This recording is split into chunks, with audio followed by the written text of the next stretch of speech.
a Rádio Dunasmar FM 87,9 passa a apresentar Programa Mudar para Viver Melhor. Na apresentação, Sérgio Ramos. Um programa com informações sobre filosofia, cultura, leis universais, mentalidade, música, livros, enfim, conhecimentos que permitirão você a refletir sobre a vida e melhorar a qualidade das suas decisões. Programa Mudar para Viver Melhor. A partir de agora, no seu rádio.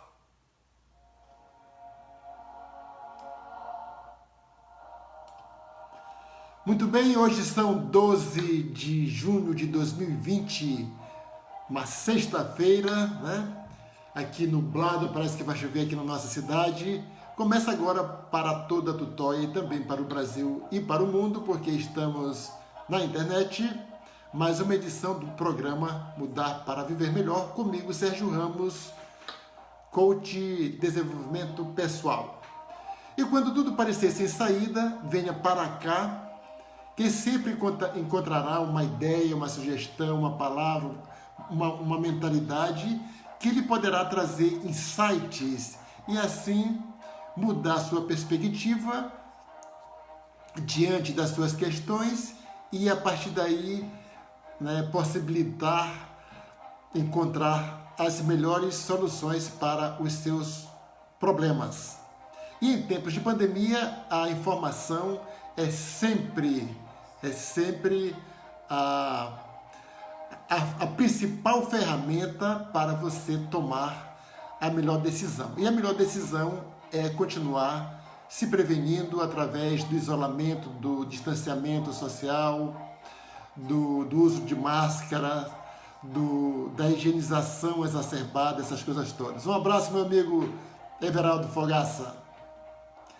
Muito bem, né? Então a informação é fundamental. E hoje nós vamos falar de um assunto, né, que vai sair um pouco ali da mentalidade, mas é um assunto importante porque trata-se de política, né? Não política partidária, mas a política como ciência, né? Como ciência que ela está no nosso dia a dia, mesmo que você não aceite, né? Então, nós temos a questão da saúde e o Estado nacional é responsável pelo povo todo, né, pela população inteira. Então, toda a responsabilidade da saúde é responsabilidade, é claro, devia ser primeiro de cada um de nós, indivíduo, mas também tem ali a parte da gestão, né, de criar o sistema para o atendimento da população, é do poder público, né?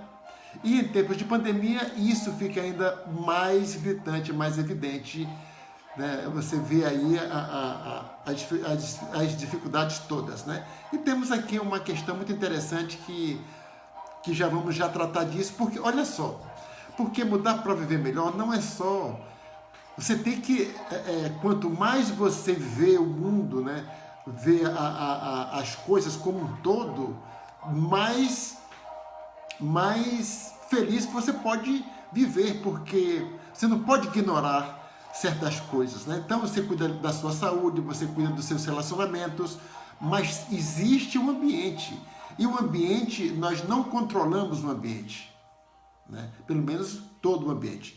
E existem outros fatores importantíssimos com relação a isso, e um deles é a política. Se nós vivemos, se eu estou podendo fazer essa live, se você pode ouvir essa live, se você pode ir e vir, se você tem direito à propriedade, essas coisas todas, isso não acontece por acaso, isso não é obra da natureza, isso é obra da construção humana. E uma dessas construções humanas que nos permite ter esse tipo de sociedade que nós temos hoje, tem a ver diretamente com a política. E a política está em nossas vidas, em todos os campos externos nossos, né? Então, a questão do trabalho, a questão da saúde, a questão da infraestrutura, a questão da economia, tudo isso está ligado diretamente à política. Ou você entende a política como uma ciência, né? Ou nós vamos viver numa ditadura, certo? Mas antes eu gostaria de parabenizar a todos os enamorados, né, pelo dia 12 de junho, né? E também mandar aqui um especial para a minha mulher Úrsula Teixeira, né? Então dizer que reitero aí os meus votos de muito carinho, de muito amor, né? Muito obrigado por tudo, minha querida. Então, feito isso, e hoje, né, vamos comemorar mais esse dia, que apesar da gente saber como é que eles acontecem, mas é um dia que a gente pode refletir, principalmente as nossas relações com nossa cara metade, com a nossa alma gêmea, como diz a outra metade da laranja, como diz o Fábio Júnior, né? Muito bem. Então, por mim, eu passava o dia todo falando só do Dia dos Namorados, né? Mas, infelizmente, temos coisas mais urgentes e mais importantes para falar com relação a isso, né? Porque estamos, apesar dessa alegria toda, estamos num momento muito delicado, né? E nós sabemos que estamos aí numa pandemia onde a política é diretamente responsável, né, pela população, acredite nisso. Então, sabemos aí, enfim, mas o que me chamou a atenção, que me trouxe para falar sobre esse assunto, foi uma notícia muito interessante que saiu em alguns jornais, mas eu estou pegando aqui uma notícia do jornal O Estado de Minas, que é o seguinte: é uma proposta de ação na justiça, né, lá na Itália. Né? Então, uma pessoa, um cidadão italiano chamado Luca Fusco, né, morador de Bérgamo, ele criou lá uma página com essa intenção de levantar o que realmente aconteceu na Itália com relação à pandemia, tipo, vamos dizer, uma CPI civil, né? Que ele está propondo. Ele não quer responsabilizar imediatamente ninguém. Mas o certo é que isso é interessante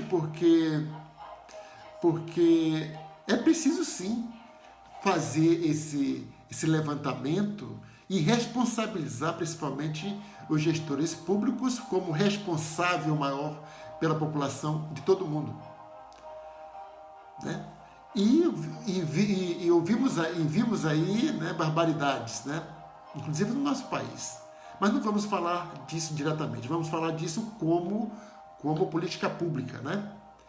Então, olha só, a Itália dá os primeiros passos para tentar voltar à normalidade após mais de 2 meses de quarentena, né? A Itália fez isso depois de algumas declarações de gestores públicos, né?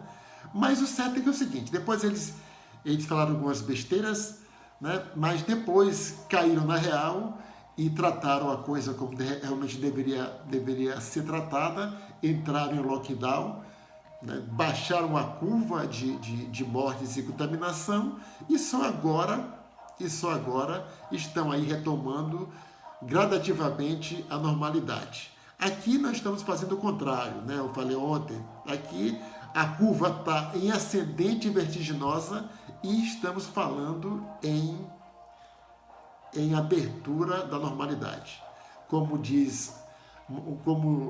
atribui-se a Einstein, né? O cúmulo da loucura é fazer as mesmas coisas esperando ter resultado diferente. Todo mundo sabe que a aglomeração aumenta a transmissão, aumenta o número de contaminados e aumenta o número de doentes, agrava ainda mais o sistema de saúde. Então, o Luca Fusco, O Luca Fusco, ele criou uma comunidade na internet, né, um grupo, né, que já reúne cerca de 54 mil pessoas e está se organizando para buscar justiça para familiares mortos na pandemia do novo coronavírus. A ideia partiu, claro, do Luca Fusco, morador de Bérgamo, que perdeu o pai na pandemia e criou, no fim de março, uma página no Facebook chamada Nós Denunciaremos, que é italiano, Nós Denunciaremos, né? Em cerca de 2 meses, o grupo já reúne dezenas de depoimentos sobre perdas provocadas pelo vírus SARS-CoV-2. Né? Ele falou para o jornal o seguinte: o principal objetivo desse grupo é conhecer a verdade do que realmente aconteceu e, se tiver havido responsabilidade de alguém, esse alguém deve pagar. Né? É o que afirma o Luca Fusco. No fim de fevereiro, quando surgiram os primeiros casos de transmissão interna na Itália, as principais lideranças, isso é importante, as principais lideranças políticas do país deram declarações que seriam derrubadas pelos fatos. Né? O primeiro-ministro Giuseppe Conte chegou a dizer que a vida precisava continuar e o governador da Lombardia, Attilio Fontana, afirmou que a Covid-19 era pouco mais que uma gripe normal. Você já ouviu algo parecido aqui, né? Nosso presidente disse o seguinte, que isso não passava de uma gripezinha e de um resfriadinho. Só que é o seguinte, quando um gestor público, como é que você conhece uma pessoa, né? Antes de vê-la em ação? É pelas ideias que ela apresenta para você. Então, olha só, eu sempre digo isso.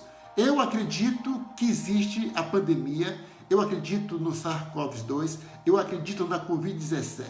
E eu acredito também que sou uma pessoa de 59 anos que estou e me considero no grupo de risco porque tenho hipertensão e tenho... Né? Então, eu acredito nisso. Uma vez acreditado nisso, e não considero a Covid uma gripe normal e muito menos um resfriadinho e muito menos uma gripezinha, né? Porque eu já tive gripe e já sei como é que é isso. Essa outra não sei como é que é e nem quero saber porque eu já não quero saber como experiência própria, né? Porque eu já tenho noção demasiado, inclusive, sobre o que é a Covid-19. Então, eu acreditando nisso tudo, o que eu faço? Eu fui tomar as providências. Me aderi imediatamente à convocação de isolamento, de distanciamento, de uso de máscaras, da higiene com álcool gel, sabão, essas coisas todas, evitar de sair de casa o máximo que não pegar no rosto e tal, essas coisas todas. Por quê? Porque eu ajo de acordo com as minhas crenças.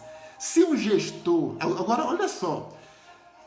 Suponhamos que eu pensasse o contrário. Quando eu penso o contrário, eu não faço nada disso. Eu continuo saindo, eu vou para aglomerações, vida normal, né? Só que os estudos aí falam que uma pessoa assintomática ou até contaminada consciente, né? Consciente da sua própria contaminação, ela vai ali contaminar algumas pessoas, né? Mas quando um gestor fala um negócio desse, quando ele fala que a vida tem que continuar, que a Covid é um pouco mais que uma gripe normal, como aconteceu e é verdade isso mesmo, com o governador da Lombardia e o primeiro-ministro da Itália, então ele também não se interessa por isso. Ele, como gestor da saúde de uma nação, de uma cidade, de um estado. Então, se você Se você não acredita que existe uma doença, você vai dar prioridade para outra coisa, que é a economia, né? Que chegou-se a essa bilateralidade, né? Que é um absurdo, né? A economia não pode prescindir da saúde e a saúde não pode prescindir da economia. Existem coisas entre esses dois extremos aí, não é? Então, o que aconteceu? Esse prefeito da Lombardia, né, chegou até a criar uma campanha dizendo a Itália não pode parar, né? Milão não foi isso, não, foi o prefeito de Milão, Giuseppe Sala, que chegou até a criar uma campanha dizendo que a Itália, que Milão não pode parar. O que foi copiado aqui também, que com o Brasil não pode parar, que foi barrado pelo Supremo Tribunal Federal, porque vai de encontro à política de saúde pública gravada na própria Constituição, né? Então é interessante isso, né? Interessante isso, porque isso, nós estamos vivendo isso agora, né? E nós estamos ouvindo, assistindo barbaridades aí, e esse negócio não pode ficar assim, né? Nós temos que investigar. Não estou dizendo que fulano tem culpa, não tem culpa, não estou falando nada disso, eu estou falando que precisa fazer uma investigação histórica, né? Uma investigação de responsabilidades, como está sendo proposto lá pelo Luca Fosco, lá na Itália, já com adesão de... Né, a matéria foi de ontem, tinha 54 mil pessoas, né? O certo é que é o seguinte, a escassez de recursos, tratamento dado aos doentes, a falta de informação estão na base das queixas que levaram famílias e vítimas a avançar com uma ação judicial. Essa questão da informação, nós acabamos de passar por um processo aqui, que mais uma vez o STF teve que chamar a Constituição e dizer que o Estado, que o Executivo, o Estado brasileiro, que os poderes têm que dar transparência às coisas, né? Então, é impressionante isso, como eu estou lendo essas coisas e nós estamos vivendo isso aqui. Então, na Itália, familiares de vítimas do coronavírus apresentaram nesta quarta-feira cerca de 50 queixas no Ministério Público de Bergamo, ao norte da Itália, a primeira ação judicial desse tipo no país, onde a pandemia provocou quase 34 mil mortes, né? E aqui nós já passamos das 40 mil mortes, né? E mais uma vez eu me compadeço, lamento, né, aos familiares que perderam seus entes queridos, né? Seus entes queridos. Também me solidarizo com os profissionais de saúde, da polícia, da parte de segurança, dos serviços essenciais, que de certa forma não estão, né, garantindo aí amenizar essa travessia desse deserto de incertezas, né? Então, essa questão dada, trazida da Itália, e que certamente, né, vai acontecer aqui também no Brasil. E para isso não ficar no vazio, vamos entrar aqui um pouco na questão da gestão pública, né, com relação à saúde, trazendo aqui luzes sobre atribuições e responsabilidades do gestor público com relação à saúde. O que fica mais, o que se agrava mais quando estamos diante de algo tão estúpido, tão surreal, né? Porque a última pandemia foi lá no início do século passado, né? É a primeira vez que a era moderna enfrenta algo parecido, né? Mas aí existe, né, a primeira coisa que a gente vai dizer com relação a isso é que nós, cidadãos, indivíduos, né, de uma nação, que não somos gestores públicos, nós podemos fazer tudo que a lei não proíbe, ou que a lei diz que está sujeito a penalidades, a responsabilidades, né? Do outro lado, todo gestor público, todo agente público só pode fazer o que a lei permite. Por isso que o Supremo,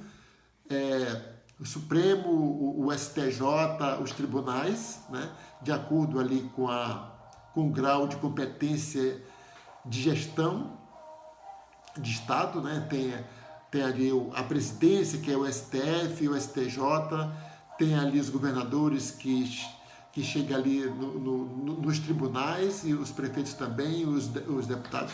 Então, certo que existe fórum, né, um fórum adequado para cada categoria de gestão público, né? Então é por isso que tem isso, porque por que todo cidadão precisa conhecer a lei? Por que todo cidadão precisa conhecer a Constituição? Porque o cidadão, em certos momentos, ele pode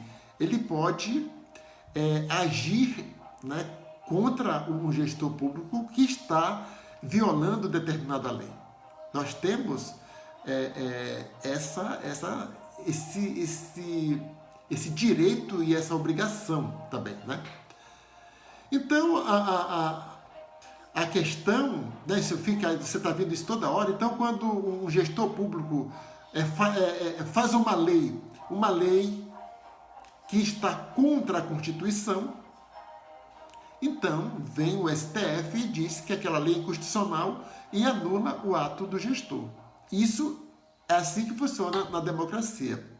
A democracia, na verdade, é um ambiente, um sistema onde ela é toda regulamentada, onde você não pode fazer tudo que você deseja, né? Nem a tal da liberdade de expressão. Você não pode falar tudo que você quiser sem arcar com as consequências, né? Como diz o saudoso Marco Maciel, as consequências sempre vêm depois. Então, a questão da liberdade de expressão, ela barra em tipos penais como injúria, difamação e calúnia. Se você atribuir crime tipificado a alguém que não seja verdade, você está cometendo um crime.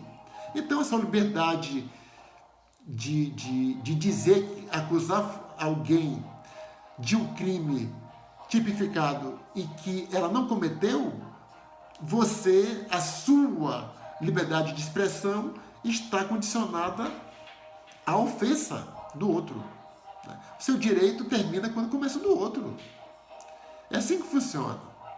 Então, nós temos as liberdades, né? Mas as liberdades têm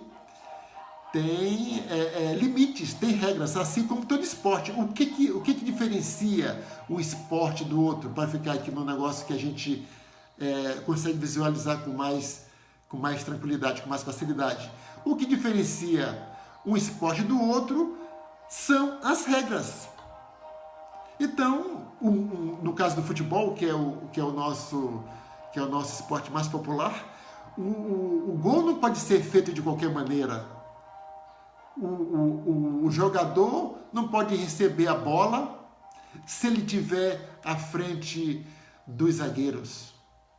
É regra isso.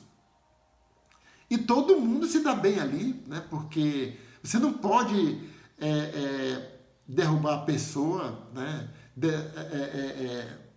Machucar a pessoa porque sem punição. É assim que funciona. É assim que funciona e é assim que tem que funcionar. Nas ditaduras, né, para fazer o contraponto, a única pessoa que não está sobre nenhuma lei é o ditador. Ele tem liberdade total. Liberdade total. É o ditador. Ele faz o que ele quiser. Inclusive, tem poder sobre a vida do povo da sua nação.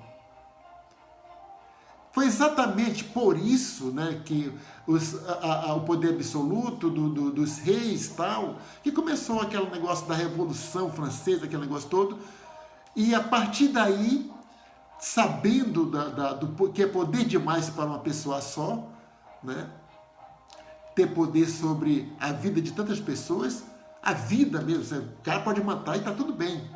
O ditador é o cara que é o único que tem liberdade total, é um ditador. Isso acabou lá em 1789, dali começou, né? Aí veio Montesquieu e criou ali a tripartição de poderes e criou aí naquele momento o legislativo, que representa o povo, que é o cara da caneta, que é o que faz as leis, tem o executivo, que é o outro poder de execução, de cuidar efetivamente da melhoria da condição do povo, e tem o judiciário, que é para fazer ali a mediação de acordo com a lei. Então, olha só, nós, o povo, que estamos representados no legislativo, criamos as leis, o executivo está totalmente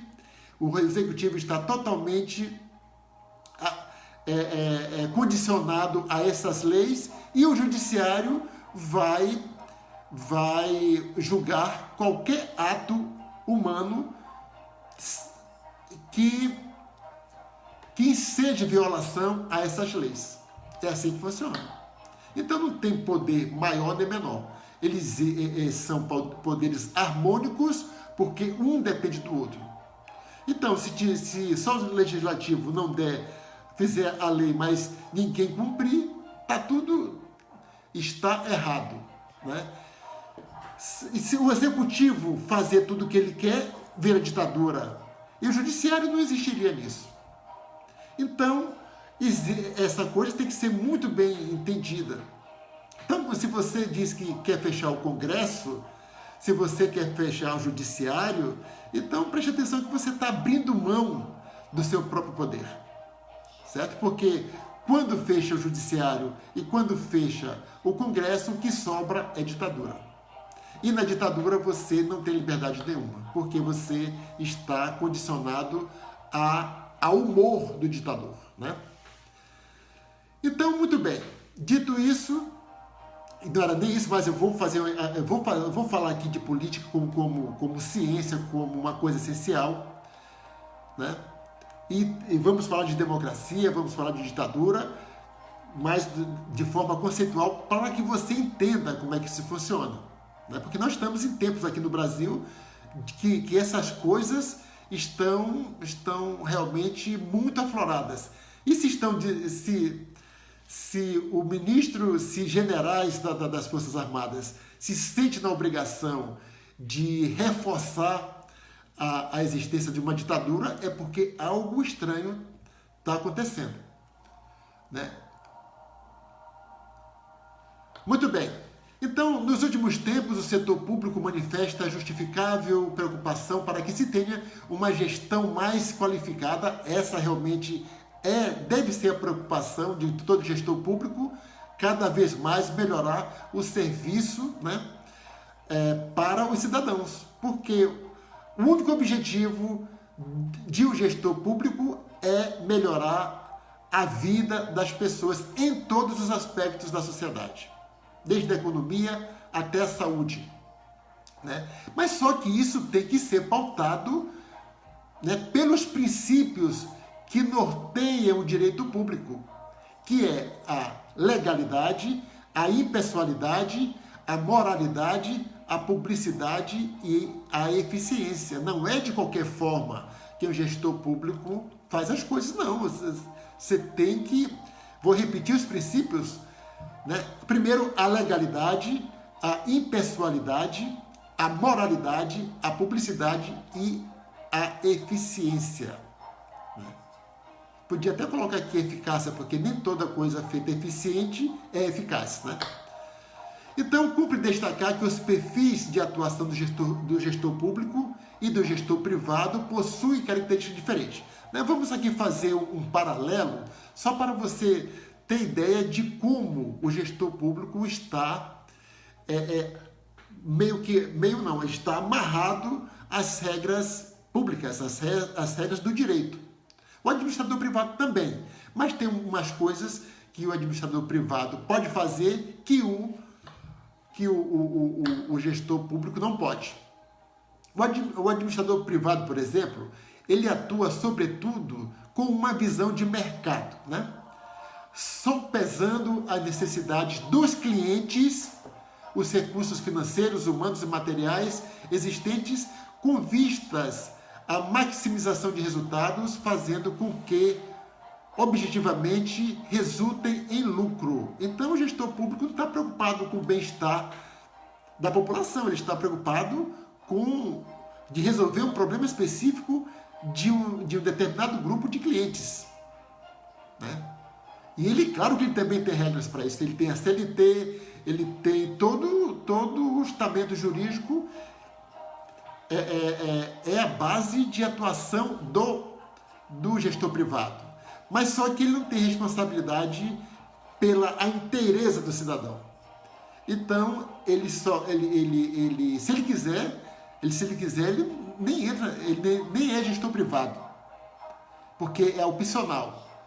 Então, eu como cidadão só vou me submeter às leis trabalhistas, às leis da sociedade anônima, às leis da empresa limitada, né, enfim, dessas regras de produção, se eu decidir ser um gestor privado. Enquanto isso, nada acontece comigo. Já quando o homem público também, ele tem a decisão, cabe a ele entrar também para a gestão pública. Mas só que quando ele entra lá, ele tem que seguir de acordo com o que diz, principalmente a Constituição, né? Então, o gestor privado, a única preocupação dele é melhorar o seu produto para que mais pessoas encontrem soluções com ele, né? E venda mais, e o lucro aumenta. É essa que é a questão do gestor privado. Por sua vez, o gestor público precisa ter em mente que sua atuação deve estar voltada para a qualidade da prestação de serviços cujos objetivos e resultados decorrentes encontram-se relacionados aos interesses dos cidadãos. Resumindo tudo, o gestor público tem a única obrigação, o único objetivo de melhorar a vida das pessoas em todos os aspectos da sociedade. Segurança, educação, economia, saúde, né? Para ficar nesses, infraestrutura, para ficar nesses aí que são mais importantes. A área pública, ao contrário do setor privado, está sujeita a normas estabelecidas em leis e decretos. Inclusive, a gestão pública interfere na gestão privada, né? Porque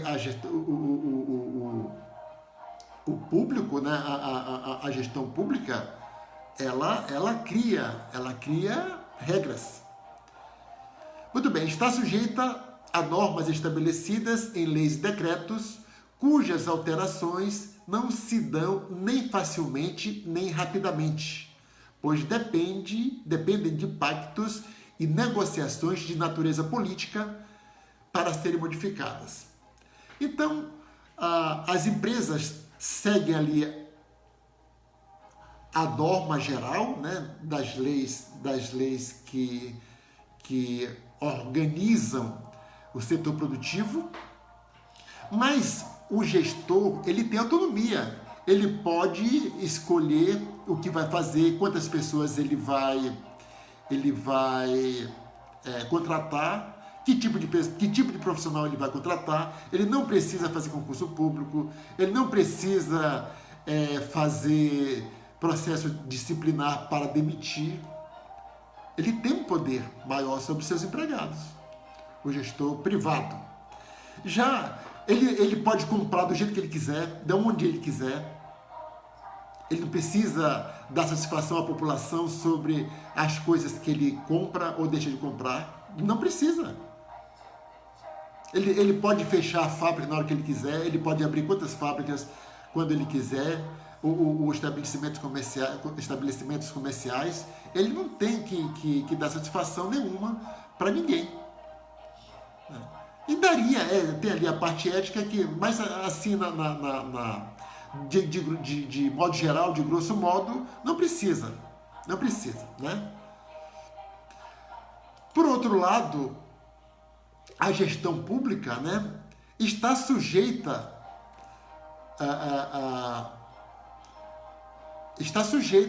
a essas coisas, né? Então, uma regra do gestor público não pode ser alterada assim de qualquer forma, porque tem o Congresso Nacional.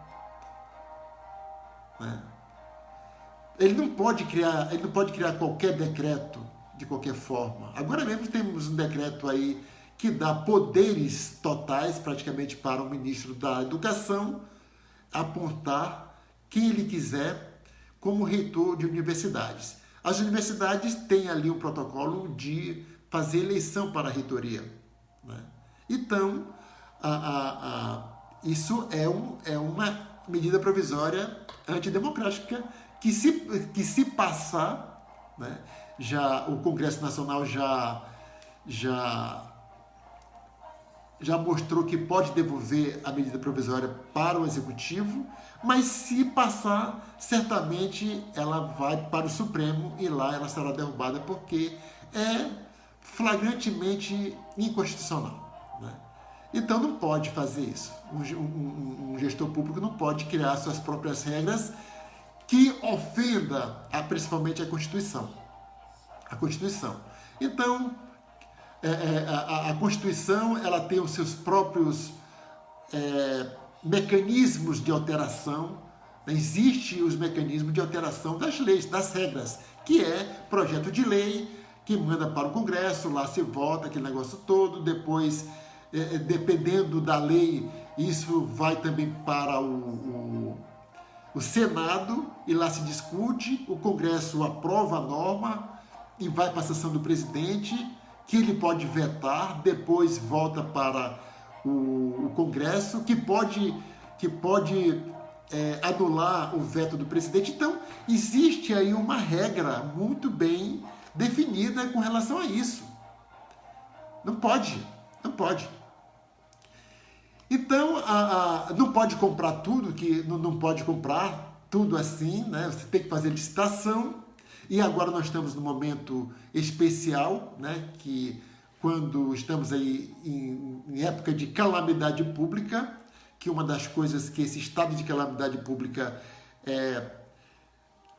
facilita para o gestor é exatamente reduzir a burocratização para a aquisição de coisas, para que a população seja atendida mais rapidamente. Porque uma licitação, ela dura aí, quando tudo corre bem, 6 meses. Então, imagine você ter que comprar respirador ou construir hospitais, enfim, criar uma estrutura ou comprar medicamentos, enfim, investir em pesquisa,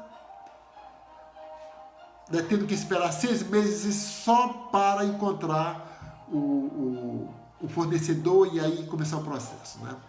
Então, existe a própria Constituição, ela reconhece que há momentos que é preciso facilitar a vida do gestor público.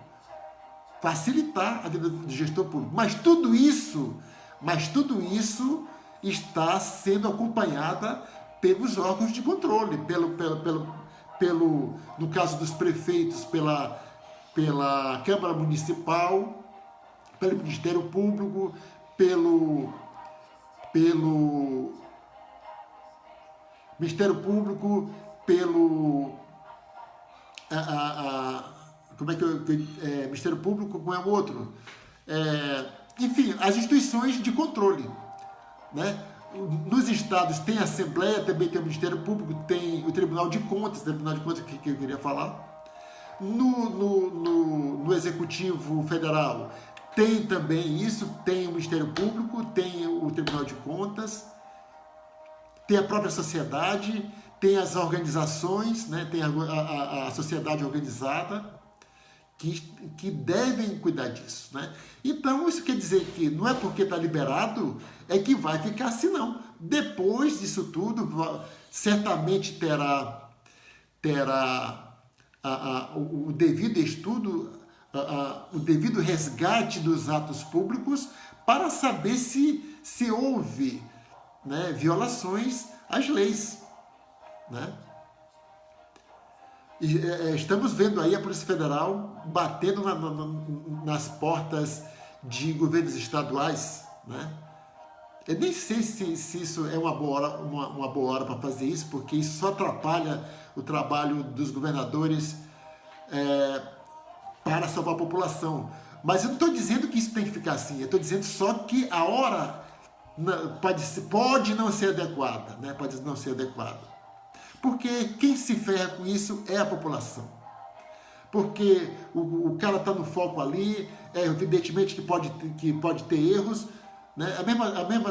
A mesma crítica eu faço para embargos de obras públicas, porque quando embarga, leva aí anos, né? A obra está ali, tá, aquele negócio todo, e descobre que a licitação não sei o que e tal, aí para a obra e vai cuidar disso na justiça.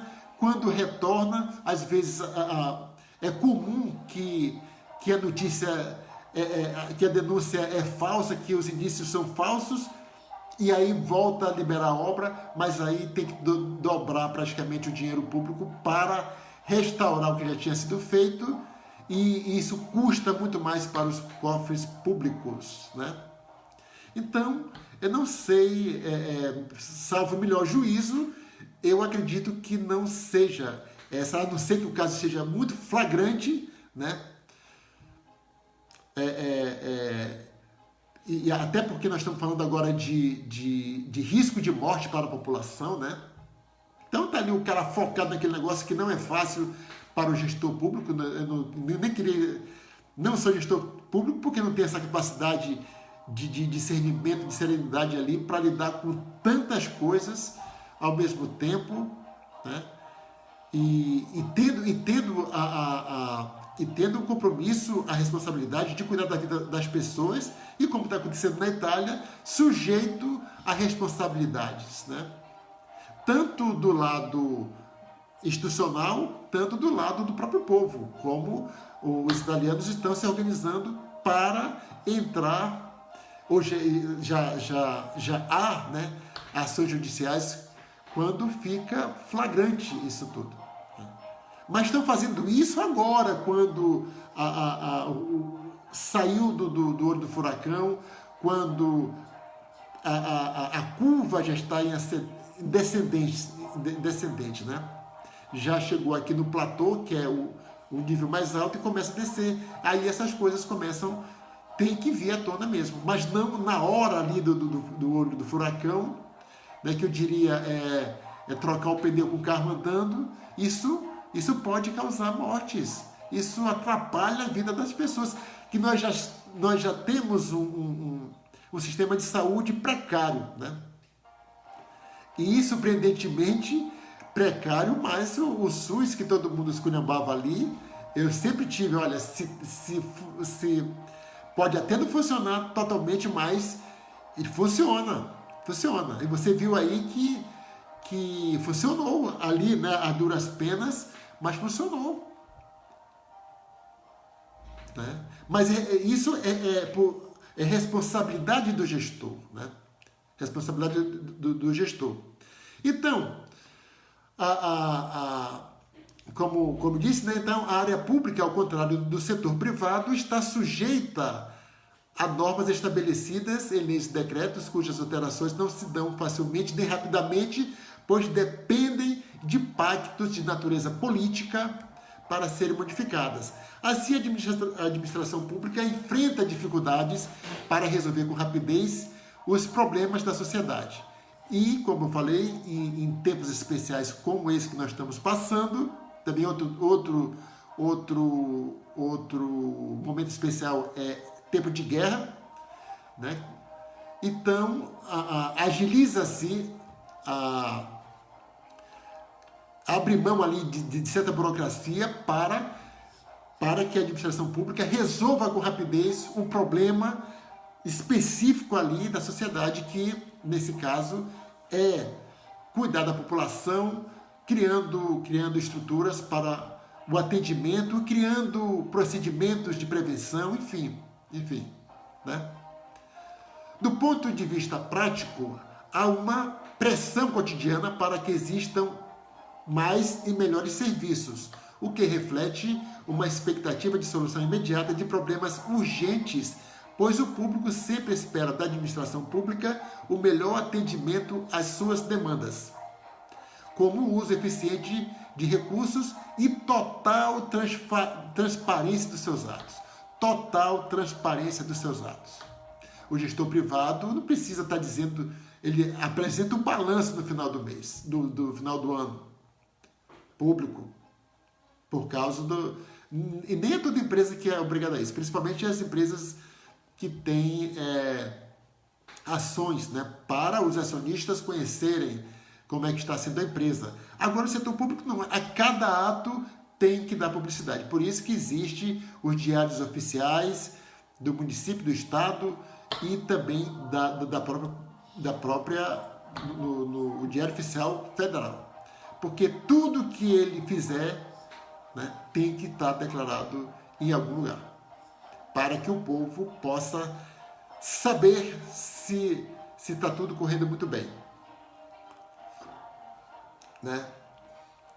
Então, do ponto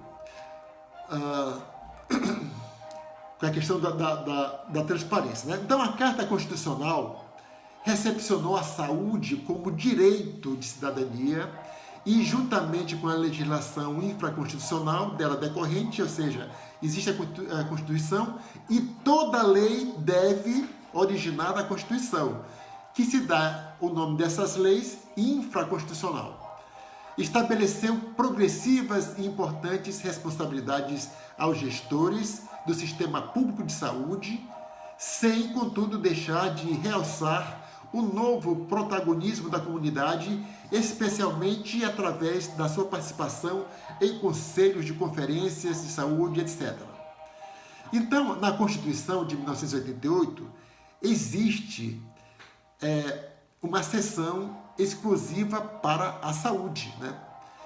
E um desses artigos, o 196, fala o seguinte: a saúde é direito de todos e dever do Estado, garantindo, mediante políticas sociais e econômicas que visem a redução de risco de doenças e de outros agravos e ao acesso universal e igualitário às ações e serviços para sua promoção, proteção e recuperação. Então, quando fala que a saúde é direito de todos e dever do Estado, está dizendo que todo ato de gestor público só tem que, como objetivo, o acesso universal e igualitário à proteção e à recuperação da população. Nada mais, qualquer coisa fora disso é crime, é violação e está sujeito a responsabilidades. É por isso que não é difícil você saber quando um gestor está certo ou está errado.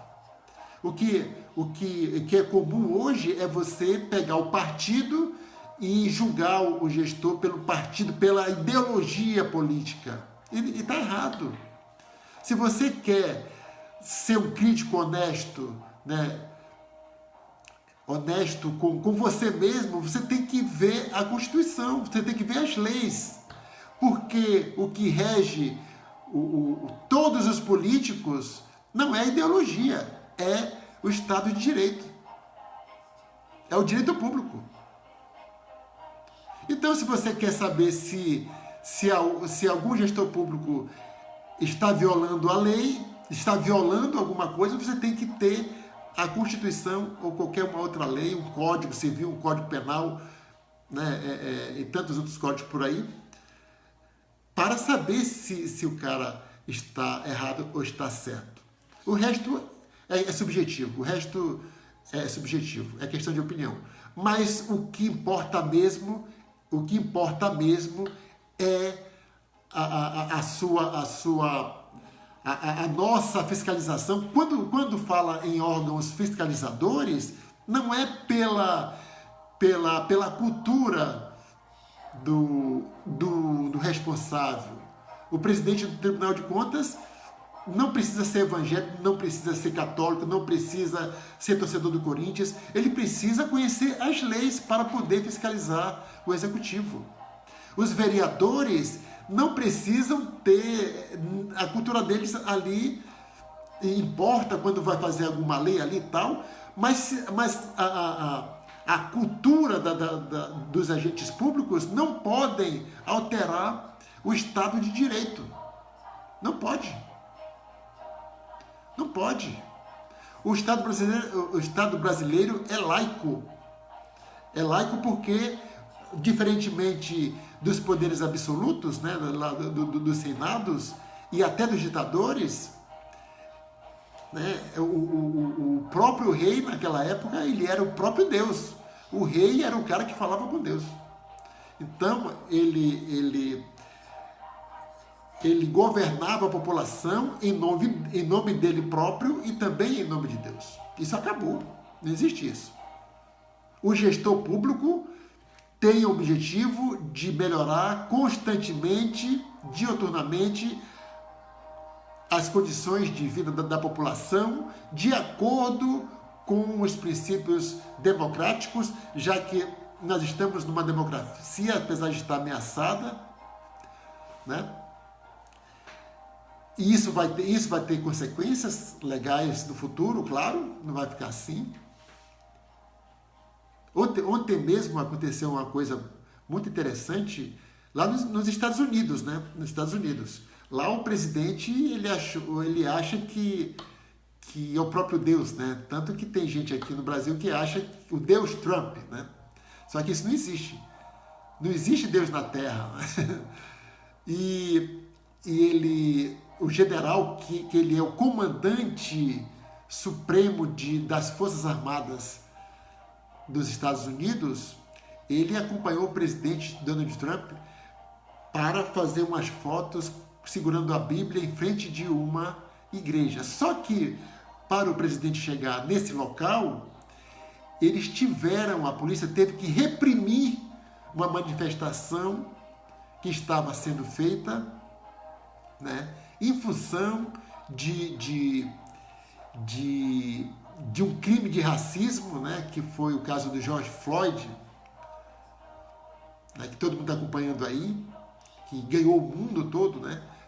Ontem, né, 16º dia que os americanos não param de trazer isso à tona, e está mudando, e mais uma vez está mexendo diretamente. Então, o general acompanhou o presidente, né?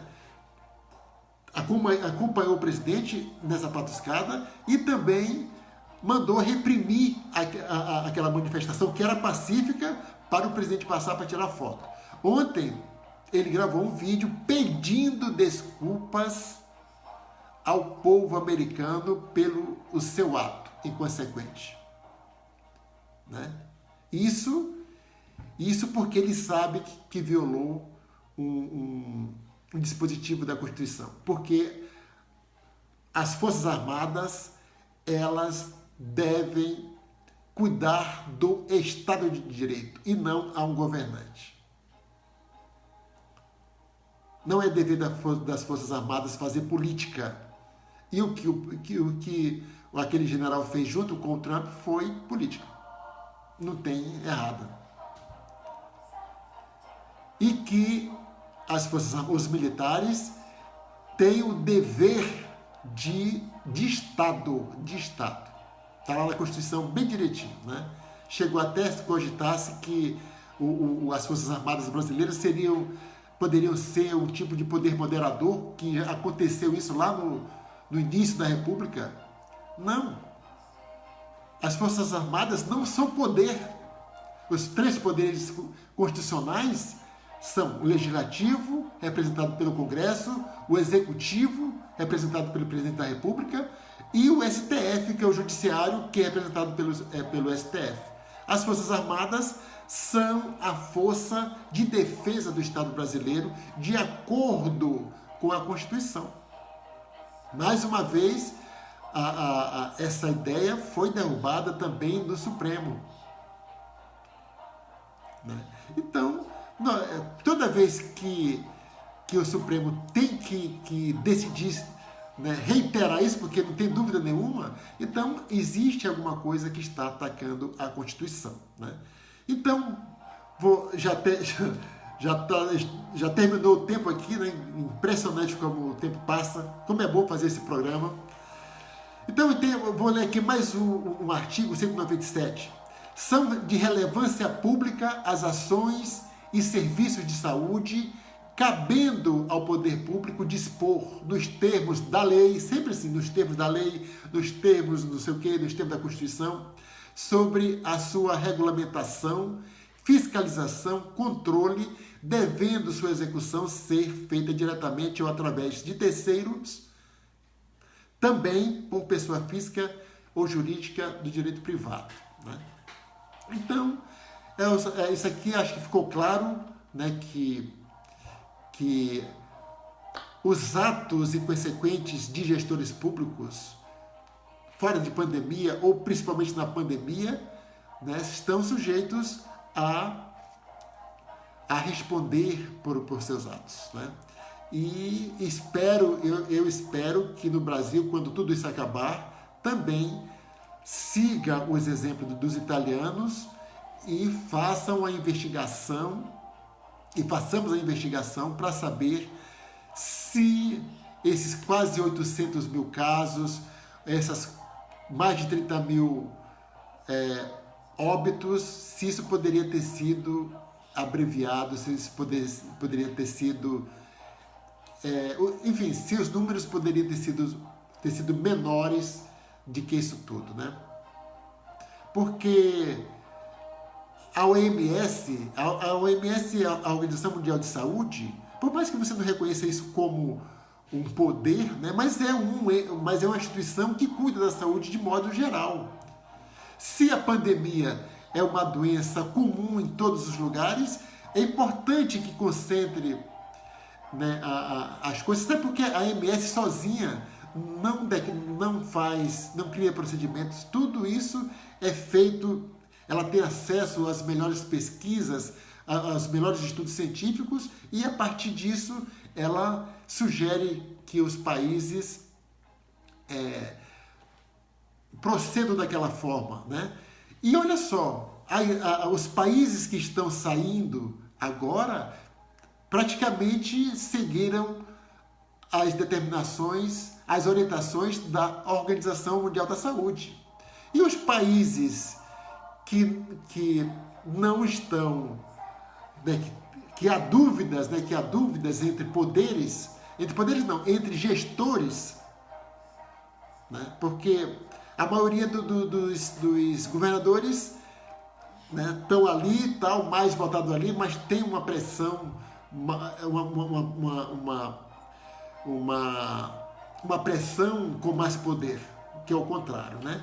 Então tudo isso tenho certeza que vai ser tudo esclarecido e as pessoas responsáveis pagarão pelos seus atos e consequências. Então, mais uma vez, muito grato pela audiência, né? Comente aí, marque seus amigos e feliz Dia dos Namorados, né? Então é um dia muito bacana, sexta-feira. Tenha um ótimo final de semana. Não existe nada mais seguro de que continuar no isolamento social, no distanciamento social.